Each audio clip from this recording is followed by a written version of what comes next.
Commander Vela stood on the bridge of New Haven Colony, watching the screens with growing fear. 40 warships surrounded their peaceful mining settlement.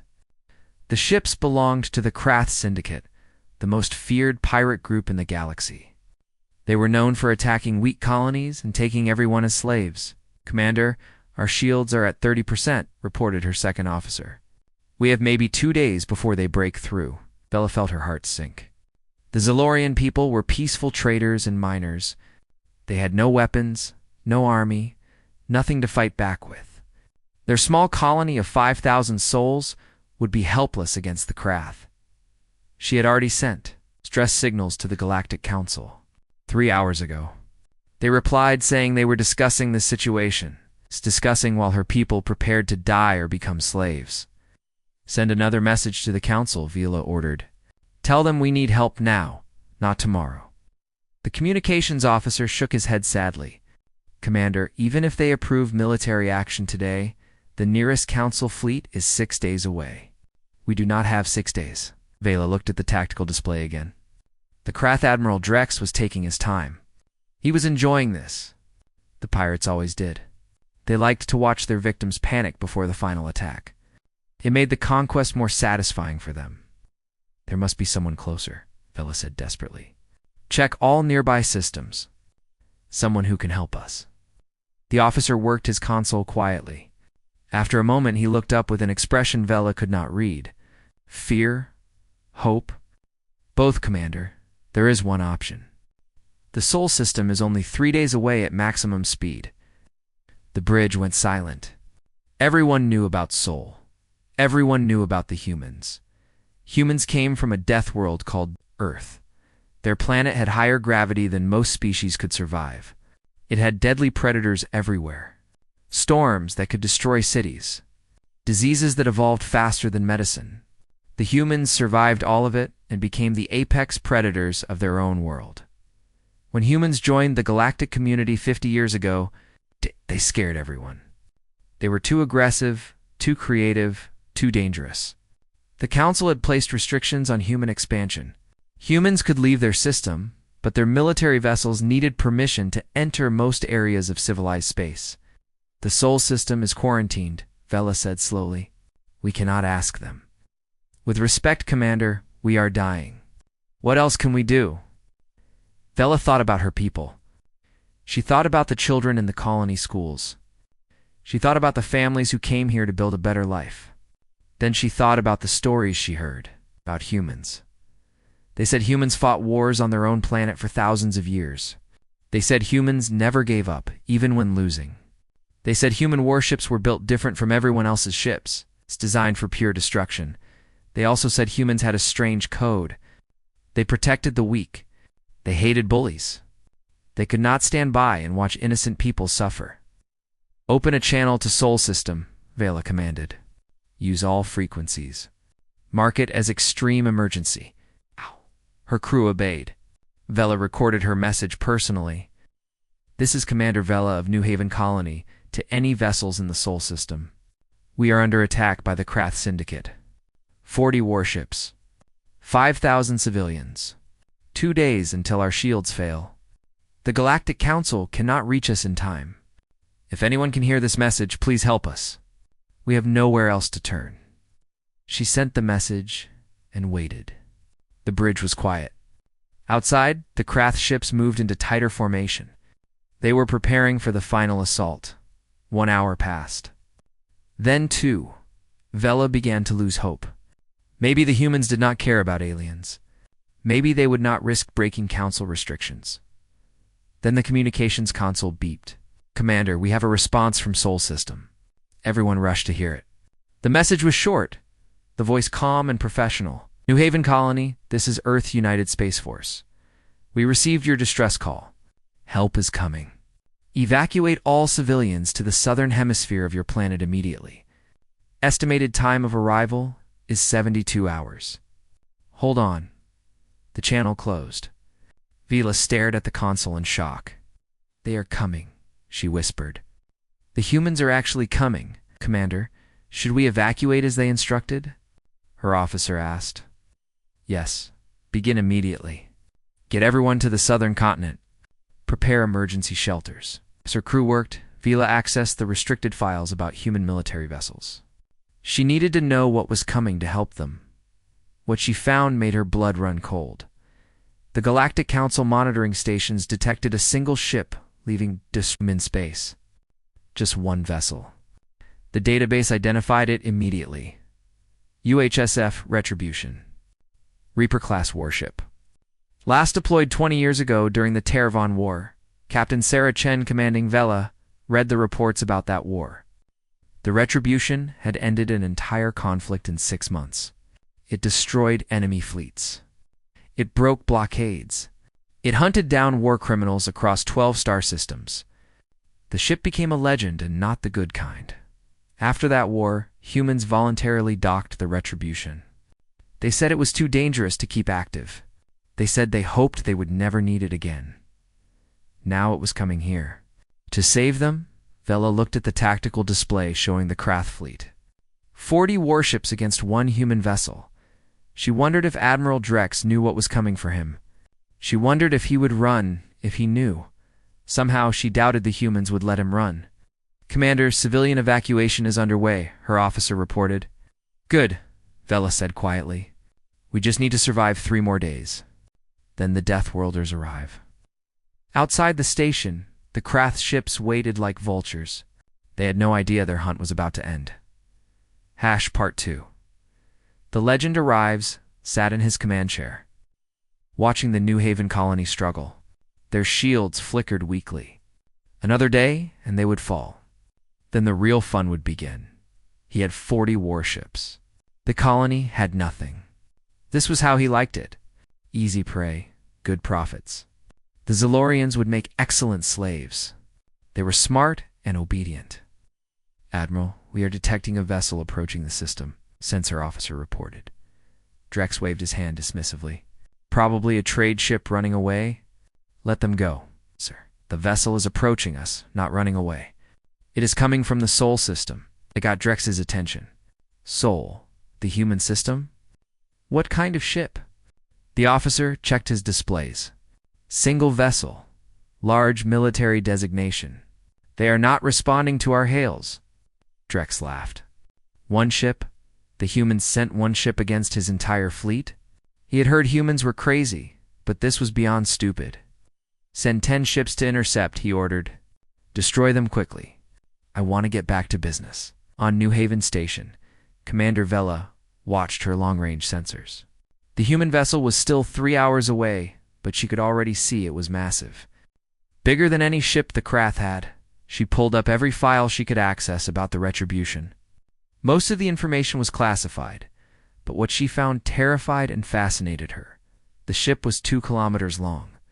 It carried weapons that most species had banned as too destructive. Its crew was only 200 humans, operating a vessel designed for 2,000. The ship could function with minimal crew because humans built advanced computers to assist them. "Captain?" Sarah Chen commanded the vessel. Vila found her service record. Chen had joined Earth's Space Force at 18 years old. She fought in 3 major conflicts. She earned every combat medal humans awarded. She was 45 now and had been captain of the Retribution for 20 years. There was a note in her file. "Captain Chen volunteers for the most dangerous missions. Shows no fear. Extremely protective of innocent lives. Do not allow enemy forces to harm civilians in her presence." Vela did not understand the warning until she read the battle reports 20 years ago. During the Tarvan War, the enemy took hostages from a civilian station. They threatened to kill everyone if the human forces attacked. Captain Chen's response was to disable their ship with precise weapons fire, board the vessel personally, and rescue all hostages within 30 minutes. The enemy never knew what hit them. "Commander, the human ship is hailing us," her communications officer announced. Vela accepted the call immediately. A hologram appeared on the bridge. Captain Sarah Chen looked exactly like her photo. Short, dark hair. Sharp eyes that seemed to evaluate everything. A calm expression that somehow felt more dangerous than any angry face. "Commander Vela, I am Captain Chen of the Retribution. My ship will reach your position in 2 hours and 40 minutes. Keep your people in the southern hemisphere as instructed. Do not leave the shelters no matter what you hear or see. Is this understood? Yes, Captain. Thank you for coming. But you should know the Krath have 40 warships. Chen's expression did not change. I know. It will not matter. Retribution, out. The hologram vanished. Vila stared at the empty space where the human had stood. That absolute confidence was either brave or insane. Maybe both. Commander, the Krath are moving, her tactical officer called. 10 ships breaking formation. They are intercepting the human vessel. Everyone on the bridge watched the displays. The 10 Krath warships moved into attack formation. They outnumbered the human ship 10-1. They had superior numbers and position. The Retribution did not slow down. It did not change course. It accelerated directly toward them. The Krath are opening fire, the officer reported. Energy weapons lit up space. Missiles launched. The Krath threw everything at the human ship. The Retribution moved through the weapons fire like a dancer. It dodged some attacks. It absorbed others on powerful shields. Then it returned fire. Vela had never seen weapons like this. The human ship fired precise beams that cut through Krath shields like paper. Missiles that moved faster than anything she thought possible. Projectile weapons that launched pieces of metal at incredible speeds. The first Krath ship exploded in 7 seconds. The second lost power and went dark. The third tried to run, but took a hit to its engines. In 7 minutes, all 10 Krath warships were destroyed or disabled. The Retribution had not suffered a single visible hit to its hull. The bridge of New Haven Station was completely silent. Did that just happen? Someone whispered. On Admiral Drex's flagship. Panic was spreading. His officers shouted reports. His tactical displays showed the impossible. 10 ships gone. Just like that. What are those creatures? Drex shouted. How did one ship do that? His chief tactical officer pulled up the Retribution's identification in the Galactic database. What he read made him turn pale. Admiral, that ship ended the Tarvon War, alone. It destroyed 63 enemy vessels over 6 months. The humans only stopped because the enemy surrendered completely. Grex felt real fear for the first time in his career. He had based his entire strategy on being the biggest threat in any system. Now something worse had arrived. All ships, defensive formation around the colony, he ordered. Use the Zalorians as shields. The humans will not fire if civilians are at risk. His officers obeyed. The 30 remaining Krath ships moved to surround New Haven Colony closely. To close for the Retribution to fire without risking civilian casualties? Drex smiled. He knew how to deal with species that valued life. You used their mercy against them. The Retribution entered the system and stopped. For several minutes, nothing happened. Then the human ship did something no one expected. It adjusted its approach vector and dove straight toward the planet. Toward New Haven Colony itself. They are entering atmosphere. Vila's officer shouted, That ship is too big. It will burn up. But the Retribution did not burn. Its shields glowed bright as it cut through the atmospheric layers. The massive warship moved through the air itself. Using the planet's gravity, Admiral Drex watched in horror as the human vessel disappeared around the planet's curve. When it emerged on the opposite side, it had used the gravity well to slingshot itself into a perfect attack position. The Krath fleet was now caught between the planet and the human warship. Their shields faced the wrong direction. Their weapons could not target properly. Captain Chen's voice broadcast across all frequencies. Krath vessels, this is your only warning.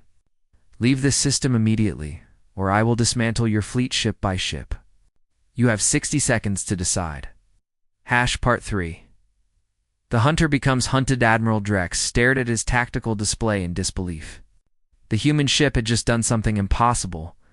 It flew through a planetary atmosphere like a small fighter craft, not a massive warship. Now it sat behind his fleet with perfect firing position. His officers looked at him, waiting for orders. Drex felt anger rise above his fear. He did not become the leader of the Krath Syndicate by running from fights. 1 ship against 30. He still had superior numbers. All vessels maintain position around the colony, Drex commanded. The human will not fire. They value innocent life too much. It makes them weak. Captain Chen's 60-second warning counted down on every ship's display. 50 seconds. 40 seconds. 30 seconds. On New Haven Station, Commander Vela watched everything unfold. She had evacuated all civilians to the southern hemisphere as Chen instructed. Now only essential personnel remained on the station. She opened a private channel to the Retribution. Captain Chen, the Krath are using us as shields. They know you will not risk civilian casualties. Chen's face appeared on Vela's screen. The human captain looked completely calm. Commander, I need you to trust me. Keep your people in the shelters. This will be over soon. But how can you fight without hitting the colony? Chen smiled slightly. It was not a warm smile. Humans spent thousands of years fighting wars on a crowded planet. We learned to be very precise. Watch and learn what Deathworlders can do. The channel closed. The 60-second warning reached 0. The Retribution opened fire, but not with the massive weapons it used before. This time, it fired smaller, precise beams.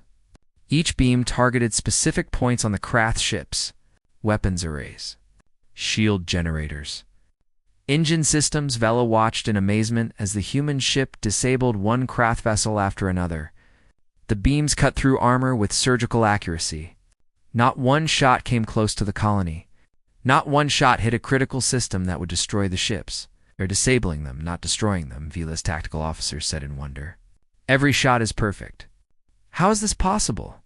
Admiral Drex watched 5 of his ships go dark, their systems disabled. His anger turned to something else. Realization. The humans could have destroyed his entire fleet in the first attack. They chose not to. They were showing restraint, which meant they could stop showing restraint whenever they wanted. This is Admiral Drex to the human vessel, he broadcast. We will leave. Just let us go. Captain Chen's response was immediate. Negative. You threatened innocent civilians. You do not get to just leave. Drex felt panic now. What do you want? Surrender. Power down all weapons. Prepare to be boarded. Your crew will face justice under galactic law. Surrender. Drex had never surrendered in his life. He looked at his remaining ships. 25 vessels still had power. That was still more than enough to overwhelm one ship if they all attacked together. All ships, focus fire on the human vessel. Maximum power. All weapons. 25 warships opened fire at once. The space around the Retribution filled with energy beams and missiles. For a moment, Vela could not even see the human ship through the weapons fire. When the display cleared, the Retribution was still there. Its shields glowed bright blue, but held firm. The ship had not moved. It had not even tried to dodge. Captain Chen's voice came across all channels again. This time, it was different. Colder. Harder. You just made this personal. The Retribution launched something new. Small objects shot from the ship in all directions. Vela counted 50 of them. They moved faster than any piloted craft could manage. Hey, what are those? Her officer asked. The answer came quickly. The small objects were drones. Artificial intelligence-controlled fighters. Each one moved with impossible precision. Attacking the Krath ships from multiple angles, the drones swarmed through the Krath. Fleet-like Earth predators hunting prey. They were too small and fast for the big warship weapons to hit. They cut through fighter escorts easily. They targeted shield generators and weapon systems with perfect accuracy. Within minutes, 10 more Krath ships went dark. The drones did not stop. They continued their attack, working together like a single organism. Call all fighters. Drex screamed at his crew.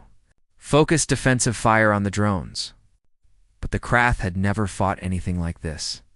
Their fighters were designed for battles against other fighters. The human drones were something else entirely. They predicted movement. They worked as a team. They showed no fear because they could not feel fear. Vela contacted Captain Chen again. Those drones are illegal in Council space. Artificial intelligence weapons are banned. Chen nodded. I know. That is why the Retribution stays in restricted service. This ship carries weapons that civilized species find too dangerous. But we are not in council space.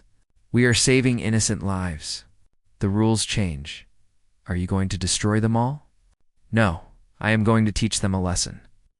The Retribution moved forward, slowly pushing through the Krath formation. The drones cleared a path. Disabled ships drifted aside. The few Krath vessels that still had weapons stopped firing. They knew it was pointless. The human warship moved directly toward Admiral Drex's flagship. It was the largest ship in the pirate fleet. The command vessel. Target the flagship's weapons only, Chen ordered. I want that ship intact. The Retribution fired. Precise beams cut through the flagship's weapons arrays. Secondary explosions lit up the hull. Within seconds, the most powerful ship in the Krath fleet was defenseless. The engines, Chen said calmly. More beams fired. The flagship's main engines exploded. The ship lost power and began drifting. Drex sat in his command chair, watching his fleet fall apart around him. 20 ships disabled. 5 destroyed because they tried to run. 10 still had some power, but their captains were not stupid. They knew when they were beaten. All ships cease fire and surrender, Drex said quietly. He had no choice left. The Retribution moved alongside the disabled flagship. Vila watched as a boarding tube extended from the human ship. It attached to the flagship's airlock. Captain Chen is boarding personally, Vila's officer reported. She is taking a team of 20 humans with her. Vila pulled up the internal security feeds from the flagship. The Krath had left them active, probably hoping to document whatever happened. What Vila saw amazed her. 20 humans in combat armor moved through the flagship's corridors like ghosts. They moved fast, but carefully. They worked together perfectly. When they encountered Krath crew members, they did not kill them. They disabled them with non-lethal weapons and secured them quickly. The humans reached the bridge in less than 5 minutes. Captain Chen walked in first. She looked around at the Krath officers, then focused on Admiral Drex. Admiral Drex, you are under arrest for piracy, attempted murder, and threatening civilians. Your crew will be handed over to galactic authorities. Your ships will be seized as evidence. Drex laughed bitterly. You should have just destroyed us. At least that would be honorable. Chen stepped closer. Honor. You hide behind civilians and call it tactics. You prey on the weak and call it strength. You know nothing about honor. But you are going to learn about justice. Human soldiers took Drex and his officers into custody. The boarding action was complete. Not a single human casualty. Not a single Krath killed. On New Haven Station, Commander Vela realized something profound. The humans were not showing off. This entire battle, they were holding back, showing restraint, being careful not to kill unnecessarily, which meant the galaxy had no idea how dangerous humans truly were when they stopped holding back. Part 4. Deathworlder Justice. The Krath fleet was broken. 25 ships disabled and drifting. 15 ships surrendered with crews in custody. Admiral Drex sat in a holding cell aboard the Retribution, guarded by silent human soldiers. But one ship remained. The Striker, commanded by Drex's second officer, a ruthless Krath named Venick. When he saw his admiral captured, Venick made a choice. He would run. The Striker had stayed on the outer edge of the formation. Its weapons were still functional. Its engines worked. Venick ordered his crew to power up and prepare to jump to faster-than-light speed. On the Retribution's bridge, Captain Chen watched the Striker's power readings increase. Captain? One vessel is attempting to flee, her tactical officer reported. Chen checked her display. Let them charge their jump drive. I want to see what they do. Commander Vela watched from New Haven Station, confused. Why would Captain Chen let them escape? The Striker finished charging. Venick smiled. He would escape. He would rebuild. He would come back stronger. Jump in 3, 2, 1. The Striker's engines flared, then died. The ship went completely dark. What happened? Venick shouted at his crew. Why did we lose power? His engineer checked the systems frantically. Sir, something hit our main power core. A projectile. Impossibly precise. It destroyed the core without breaching the hull. Venick pulled up external cameras. In the distance, the Retribution sat motionless. A thin trail of heated air showed where the projectile had traveled. Captain Chen had fired a solid metal round across 15 kilometers of space and hit a target the size of a human fist. The shot was impossible. No organic being could calculate that accurately. No computer should be that precise. But humans came from a world where they evolved as hunters. A world where they learned to throw rocks at prey from great distances. They spent thousands of years perfecting projectile weapons. Guns, cannons, railguns. This was just another version of what they did naturally. Venick sat down slowly. He was beaten. Captain Chen opened a channel to the striker. Nice try. Retribution is sending a boarding team. Do not resist. More human soldiers boarded the striker. They secured the crew efficiently. Another Krath ship was added to the captured fleet, but something else was happening. On New Haven Station, alarms suddenly blared. We have a problem. Vila's security chief called. The colony reports that Krath soldiers are still on the surface. About 50 of them. They took hostages when we evacuated. 20 Zalorian civilians. Vila felt her blood run cold. Where are they? Northern continent. Old mining complex. They are threatening to kill the hostages if we do not let them leave the planet. This was why Chen had ordered everyone to the southern hemisphere. She knew some Krath might be on the surface already. But even the captain could not have predicted hostages. Vila contacted the Retribution immediately. Captain Chen, we have a situation. Chen listened to the report. Her expression did not change, but something in her eyes became harder. I need precise coordinates and a layout of that mining complex, Chen said. Captain, that complex is built into a mountain. Solid rock. Heavy doors. They are deep inside. A direct assault would give them time to kill the hostages. I am not planning a direct assault. Send me the information. Retribution out. 20 minutes later, a small human shuttle left the Retribution. It carried a team of only 10 soldiers. They flew to the northern continent and landed 5 kilometers from the mining complex. Vela watched through satellite feeds. The human soldiers moved through the rough terrain quickly. They wore lighter armor than the boarding teams. They carried different weapons, smaller, quieter. These were not regular soldiers. These were specialists. Humans called them different names throughout history. Commandos, Rangers, Special Forces. The soldiers you sent when the mission was impossible, the team reached the mining complex. The Krath inside had secured all entrances. They had hostages gathered in the central chamber. They had weapons aimed at innocent people. The human team did not approach the main entrance. Instead, they found an old ventilation shaft. It was small, designed for maintenance drones. Too small for most species, but humans came from a world with tight spaces. Their ancestors hunted in caves. They explored narrow passages underground. A small shaft was not an obstacle. It was an opportunity. 5 humans entered the shaft. They moved silently through the darkness. They had tools that let them see in no light. Thermal imaging that showed heat signatures through walls. Inside the complex, the Krath leader, a soldier named Krax, was making demands. Tell the humans to give us a ship and safe passage, he broadcast to the station. Or we start killing hostages. 1 every hour, Commander Vela tried to negotiate. She tried to buy time. But Krax was not interested in talking. An hour, he said. Then the first one dies. 50 minutes later, the human team was in position. They'd crawled through maintenance shafts to reach points directly above and beside the central chamber. They could see everything through their advanced sensors. The team leader, a human woman named Lieutenant Reyes, reported to Captain Chen. We have eyes on all hostiles. 20 hostages confirmed alive. 50 Krath soldiers. They are grouped closely. We can neutralize them, but it will be tight. Now Chen's voice came back. Wait for my signal. Vela did not understand. What signal? What was the captain planning? The answer came from above. The Retribution had moved into low orbit directly over the mining complex. Its sensors were scanning the mountain itself. Lieutenant Reyes.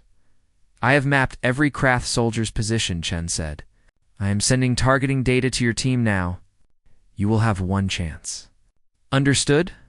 Understood, Captain. We are ready. On my mark. 3, 2, 1. Execute. 10 things happened at once. The humans dropped from the ceiling and emerged from the walls. They moved faster than Vela thought possible. Each soldier had exact targets. They fired weapons that stunned rather than killed. Precise shots that hit Krath soldiers and nerve clusters. The hostages dropped to the ground as trained.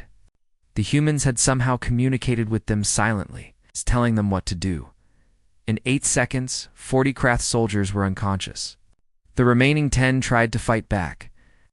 They raised weapons toward the hostages. The human soldiers moved between the hostages and the Krath.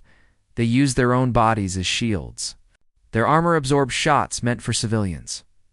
Then the humans returned fire, still using non-lethal weapons. Still trying to capture rather than kill. 3 seconds later, all 50 Krath soldiers were down. 20 hostages were safe. Not one civilian injured, Lieutenant Reyes reported to Captain Chen. All hostiles neutralized. All hostages secure. We took some hits, but armor held. No serious injuries. Chen's response was simple. Well done. Bring everyone home.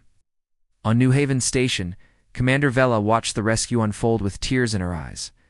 The humans had done the impossible. They saved everyone. But what struck Vela most was something she overheard on the human team's communication channel.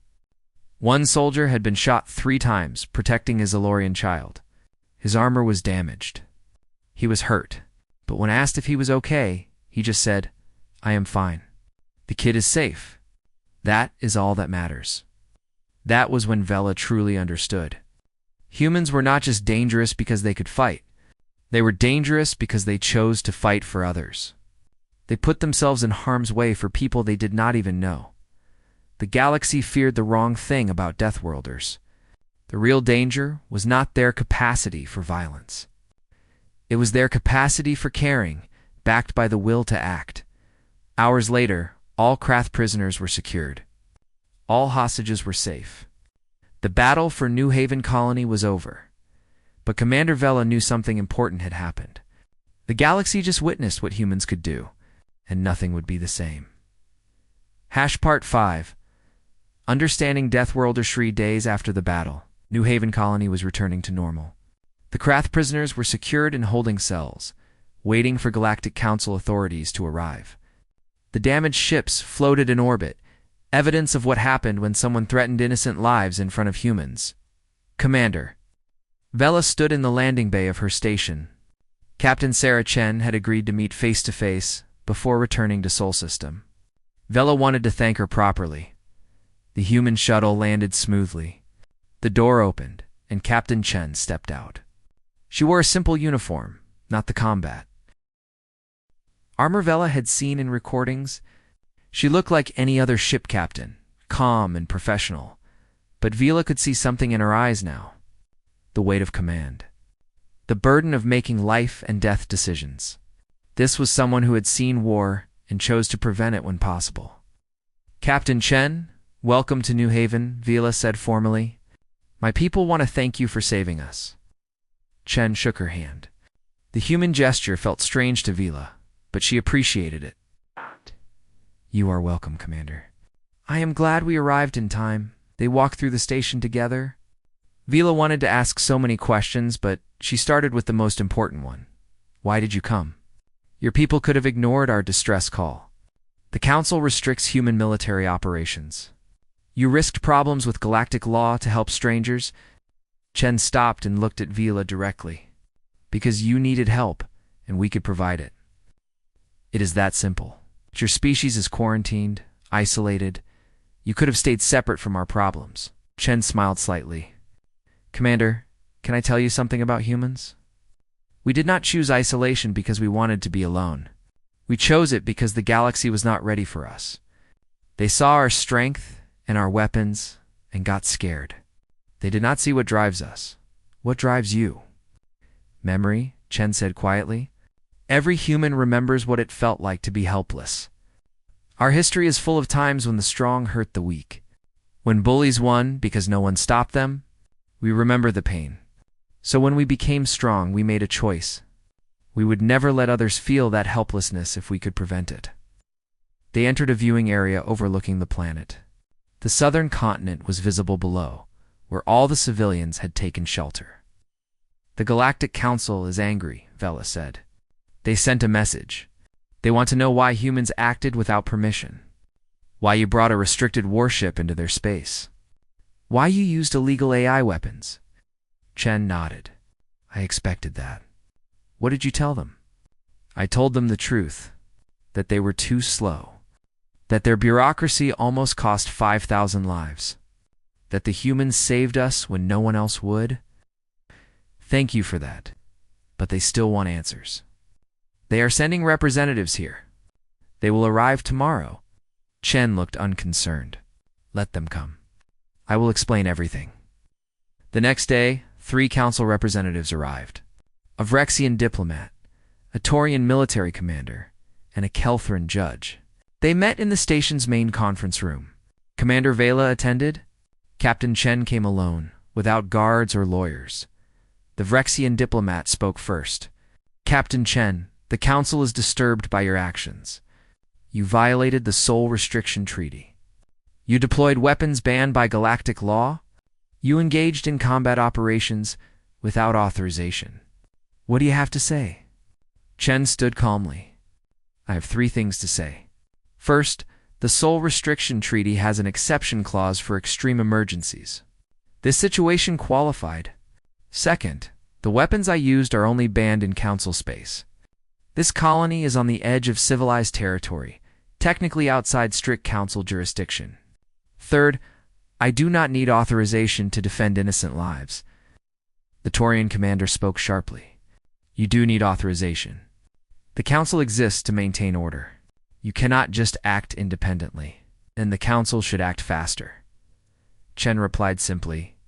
Commander Vela sent a distress call. You debated for hours while people prepared to die. She asked for help. You discussed procedures? In those hours, I traveled 3 days to get here. If you had sent help immediately, I would not have needed to come. The Kelthran judge studied Chen carefully. You are very confident, Captain. Do you not fear consequences? I fear innocent people dying when I could have prevented it. Everything else is secondary. The room was quiet for a moment. Then Commander Vela stood up. If I may speak, she said. The council should not be questioning Captain Chen. You should be thanking her. She did what you could not do. She saved 5,000 lives. She captured criminals who have terrorized this region for years. She did all of this without killing unnecessarily or causing collateral damage. The humans showed more restraint and precision than any military force I have ever seen. The Vrexian diplomat looked uncomfortable. Nevertheless, rules exist for reasons. We cannot allow species to act independently. Then change your rules, Vela said firmly. Because if my people ever face danger again, I will call the humans first, not the council. The 3 representatives looked at each other. They had not expected this response. Finally, the Kelthran judge spoke. Captain Chen, the council would like to propose an arrangement. We will not pursue charges for your actions here. In exchange, we would like to establish a protocol, a way for the council to request human intervention in extreme situations. Chen considered this. What kind of protocol? If the council determines a situation requires immediate military response that our forces cannot provide in time, we could send a request to Sol System. Your people could choose whether to respond. This would be completely voluntary, but it would give us a way to work together within legal frameworks. Chen nodded slowly. I will take that proposal back to Earth, but I have conditions. First, humans will only respond to genuine threats against innocent lives. We will not be your soldiers for political conflicts. Second, we choose which missions to accept. You cannot order us. Third, any charges or restrictions against humans for previous humanitarian interventions must be dropped. The judge looked at his colleagues. They nodded agreement. Those terms are acceptable, the judge said. We will formalize this arrangement and present it to the full council. After the meeting ended, Vila walked with Chen back to the landing bay. You changed the galaxy today, Vila said. The council never makes agreements like this. They are scared of humans, but they also know they need you. Chen shook her head. They do not need humans specifically. They need someone willing to do what is right, even when it is hard. We just happen to be good at the hard things. Can I ask you something personal? Vela said. Why do you do this? You have seen so much combat. You could retire. Live peacefully. Why keep fighting? Chen was quiet for a moment. When I was young, pirates attacked a civilian transport. My family was on that ship. By the time help arrived, it was too late. I survived. They did not. I joined the military because I never wanted another child to feel what I felt that day. Helpless, alone, wondering why no one came in time. Vila felt her heart's ache for the human. I am sorry. Do not be sorry. Use it. Remember what almost happened here. Remember that bureaucracy and procedures mean nothing if people die while you follow rules. Sometimes the right thing is also the hard thing. Someone has to be willing to do it. They reached the shuttle. Chen turned to face Vela one last time. Your people are safe now. The Krath will face justice. But stay vigilant, Commander. The galaxy is full of dangers. If you ever need help again, send word to Sol. We will come. I know you will, Vela said. That is what makes you dangerous, Chen smiled. No, Commander. What makes us dangerous is that we care enough to act. The galaxy fears our weapons and our ships. They should fear our values. Because we will not stand by and watch innocents suffer. Ever. The shuttle lifted off. Vila watched it fly back to the Retribution. Hours later, the massive warship left the system, jumping faster than light speed. It disappeared toward Sol, back to the quarantine zone where humanity waited. That night, Vela stood in her quarters, looking at the stars. She thought about the humans. About their strength and their restraint. About their weapons and their values. The galaxy had spent 50 years fearing Deathworlders. Fearing their aggression, their violence, their capacity for destruction. But Vila understood now. The real danger was not that humans could fight. It was that they chose to fight for others. That they saw injustice and could not walk away. That they valued all life, not just their own. That was the true power of Deathworlders, not their strength. Their conscience, Vila sat down and began writing a report. Not for the council. For her own people. A message she wanted every Zalorian to read. It began, today. I learned that the most dangerous species in the galaxy is not the one with the biggest weapons. It is the one that will not let innocents suffer. Today I learned that we do not need to fear the Deathworlders. We need to understand them. Because in our darkest hour, they were the light. She finished writing and sent it to every Zalorian colony in space. In the years that followed, the story of New Haven spread across the galaxy. Other species heard about the day humans came to save strangers. The day one ship defeated an entire fleet. The day Deathworlders showed that dangerous and good were not opposites. The galaxy learned a new lesson. When you are in danger, when all hope seems lost, when the darkness comes for you, do not call the politicians. Do not call the bureaucrats. Call the Deathworlders. Because they will come. They will fight. They will not stop until you are safe. And that is the most terrifying and beautiful truth about humanity. They care enough to be dangerous. The end.